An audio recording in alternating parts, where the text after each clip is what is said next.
याआधी आपण उष्णतेची मापन आणि परिणाम या धड्यामध्ये उष्णता कशी एका ठिकाणी दुसऱ्या ठिकाणी जाते किंवा त्याचं वहन कसं होतं, त्याच्या भौतिक स्थितीमध्ये कोणता बदल होतो हे आपण बघितलं. आज आपण यानंतर उष्णतेचे स्रोत याविषयी माहिती बघणार आहोत. उष्णतेचा सर्वात महत्त्वाचा स्रोत आहे सूर्य.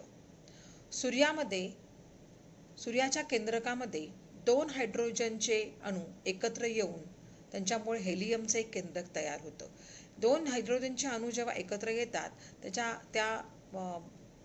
याच्यामध्ये टकरांमध्ये जे हेलियमचं केंद्रक तयार होतं तिथे खूप मोठ्या प्रमाणावर उष्णता निर्माण होत असते आणि त्यामुळे पृथ्वीच्या त्या सनपासून मिळणाऱ्या सूर्यापासून मिळणारी जी उष्णता आहे ती या पद्धतीने खूप मोठ्या प्रमाणामध्ये तयार होत असते. दुसरा स्रोत आहे पृथ्वी.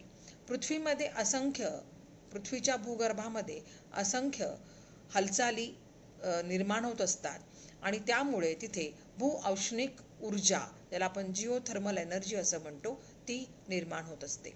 तिसरा स्रोत आहे रासायनिक ऊर्जा.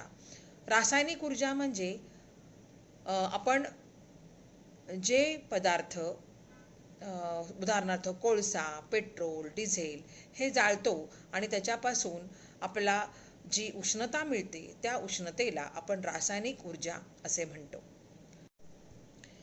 यानंतर आहे विद्युत एनर्जी. आपल्या दैनंदिन जीवनामध्ये आपण काही घरगुती विजेची उपकरणं वापरतो. त्या विजेच्या उपकरणामध्ये आपल्याला उष्णता निर्माण होते, पण ती उष्णता निर्माण करण्यासाठी आपल्याला इलेक्ट्रिसिटीची मदत घ्यावी लागते. इलेक्ट्रिसिटीमुळे त्या वस्तू गरम होतात.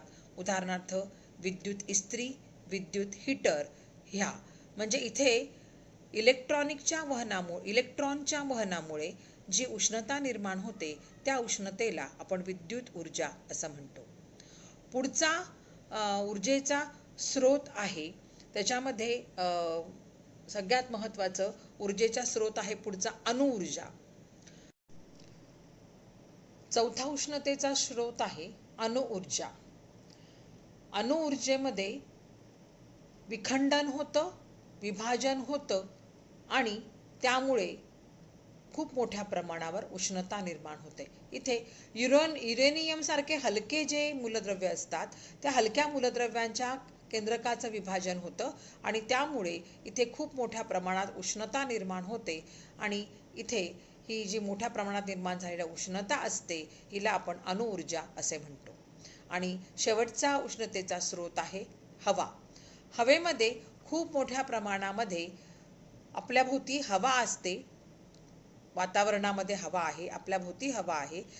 आपल्या भोवतीच्या हवेमध्ये खूप मोठ्या प्रमाणावर उष्णता असते आणि म्हणून आपल्याला त्या उष्णतेची थंड हवा, गरम हवा ही जाणीव होते.